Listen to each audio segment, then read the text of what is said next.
আপনারা দেখছেন জাস্ট রান্না, এসব বসো আহারে। আর আমাদের এই উইকের টপিক কি?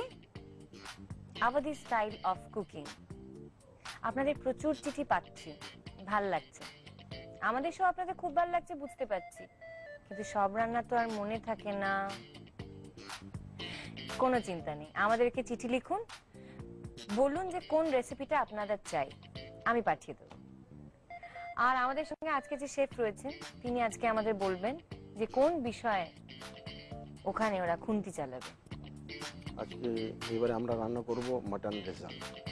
মাটন রেজালা, এটা প্রচন্ড চেনা একটা রান্না হোয়াইট আমাদের। গ্রেভি, কিন্তু একটা জিনিস মনে রাখবেন, মাটন রেজালা সব সময় গরম গরম তন্দুরি রুটি দিয়ে খেতে হবে। মাটন রেজালা সবসময় গরম গরম তন্দুরি রুটি দিয়ে খেতে হবে। আচ্ছা ঠিক আছে, এটা বোধহয় একটা খুব হোয়াইট গ্রেভি, হোয়াইট গ্রেভির একটা রান্না। ঠিক আছে, তাহলে আমরা যাই, ওদেরকে রেসিপিটা বলে দিয়ে আসি। আসুন। এই যে আমাদের কম্পিটিটরসরা দাঁড়িয়ে রয়েছে মাটন রেজালা রান্না হবে বলে।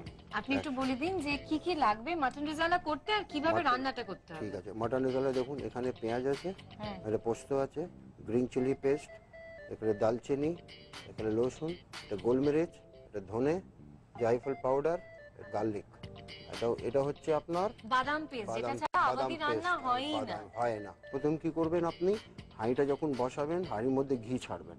ঘি হালকা গরম হওয়ার পর আপনি দালচিনি আর এলাইচি এটাকে একটু হালকা ফ্রাই করে তারপর মাংস ছাড়বেন। মাংসের উপরে প্রত্যেক আইটেমগুলো অল্প অল্প করে দেবেন, কিন্তু আপনার এই দইটা আপনাকে একটু পাতলা করে নিতে হবে।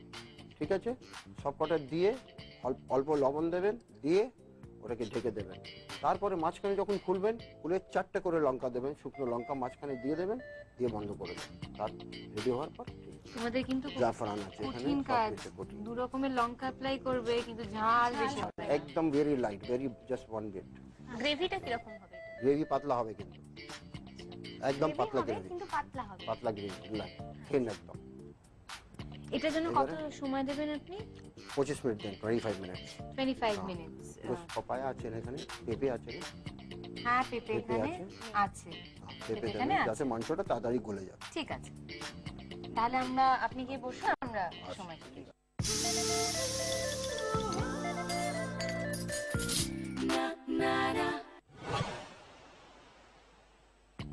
মাটন রেজালা। উপকরণ: মাটন 1 কেজি, পেঁয়াজ বাটা 150 গ্রাম, আদা বাটা 50 গ্রাম, রসুন বাটা 25 গ্রাম, কাজু বাটা 50 গ্রাম, পোস্ত বাটা 50 গ্রাম, সামরিচ গুঁড়ো 20 গ্রাম, দালচিনি, জয়ত্রী, এলাচ, জায়ফল গুঁড়ো 20 গ্রাম, কেওড়া, মিঠা আতর, কেসর, ধনে গুঁড়ো 25 গ্রাম, দই 1 কেজি, শুকনো লঙ্কা 40 গ্রাম, কাঁচা লঙ্কা বাটা 5 গ্রাম, ঘি 200 গ্রাম। প্রণালী: লাল লঙ্কা ছাড়া সব মশলা মাটনে মিশিয়ে নিন। আঁচ কম করে রান্না করুন যতক্ষণ না মাটন সেদ্ধ হয়। লাল লঙ্কা সাজিয়ে পরিবেশন করুন। একদিকে 2 মাসের বন্ধুত্ব, অন্যদিকে 4 নম্বরের তফাৎ। বন্ধুত্ব থাকবে তো, নাকি কম্পিটিশনে কাটা পড়ে যাবে? দেখা যাক। অল দ্য বেস্ট বন্ধুত্বের জন্য আর রান্নার জন্য। সময় শুরু হচ্ছে এখন।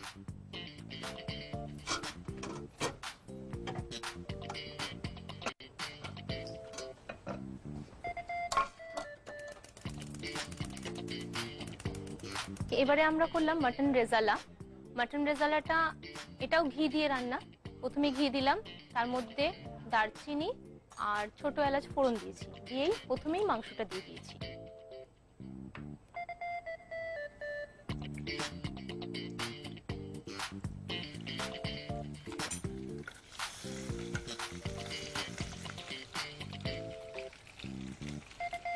তারপর গোটা গরম মশলা ফোড়ন দিলাম, তারপর একে একে পেঁয়াজ বাটা, আদা বাটা, রসুন বাটা, সাজিরা, তারপরে হচ্ছে গোলমরিচ গুঁড়ো, সবকিছু মশলা দিয়ে মাংস দিয়ে নাড়াতে নাড়াতে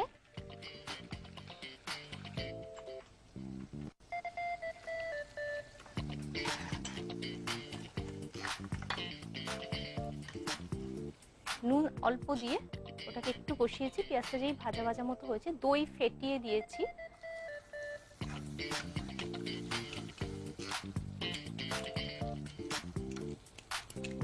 টক দই দিলাম, কাজু বাটা দিলাম, দিয়ে ভালো করে নাড়িয়ে জল ঢেলে দিলাম এবং ঢাকা দিয়ে দিলাম।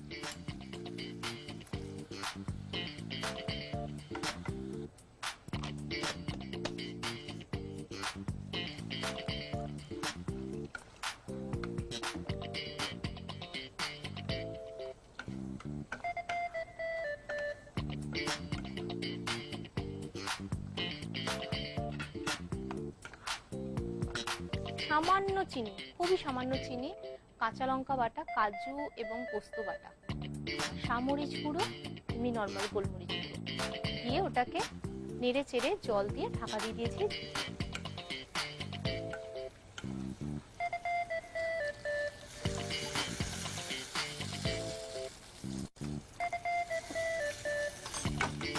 তারপর যখন দেখলাম যে কিছুটা হয়ে এসছে মাংস, তখন শুকনো লঙ্কা ওর মধ্যে দিয়ে আবার ঢাকা দিয়ে দিলাম।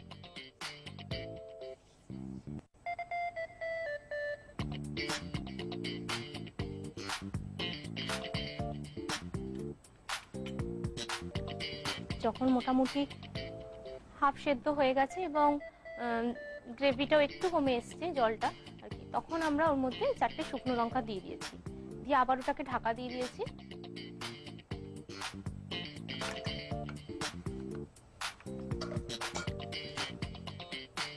চিকেন তো কষতে কষতেই হাফ ডান হয়ে যায়, মাটন মানে সেদ্ধ তো অনেক সময়, দেখা যাক পেঁপে বাটাটা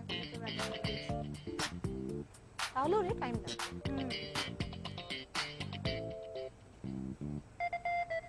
রেজালা বাড়িতে করেছি এইভাবেই, একটু ডিফারেন্স না, মেনলি ঘিটা পুরোটা, বাদ বাকি তো কালার তো হোয়াইট হয়, রেজালা একটু আর কি ঘিয়া ঘিয়া কালার তো হয়ে যাবে।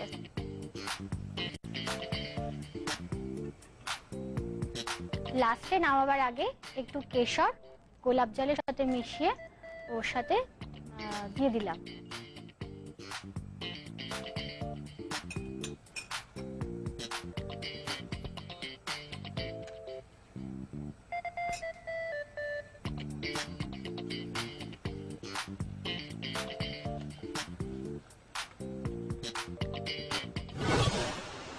আপনি নিশ্চয়ই এই গল্পটা জানেন, কিন্তু ওনারা জানেন না। নবাব ওয়াজিদ আলী শাহ যখন এখানে এসেছিলেন তখন ওনার সঙ্গে প্রায় 100 জন কুক এবং মাসালচিদের নিয়ে এসেছিলেন। তারপর নবাব মারা যাওয়ার পরে সেই আওয়াধি স্টাইল অফ কুকিং কিন্তু এই সমস্ত বাবুর্চিরা ধরে রেখেছিলেন, তারা তখনও এই স্টাইলে রান্না করতেন।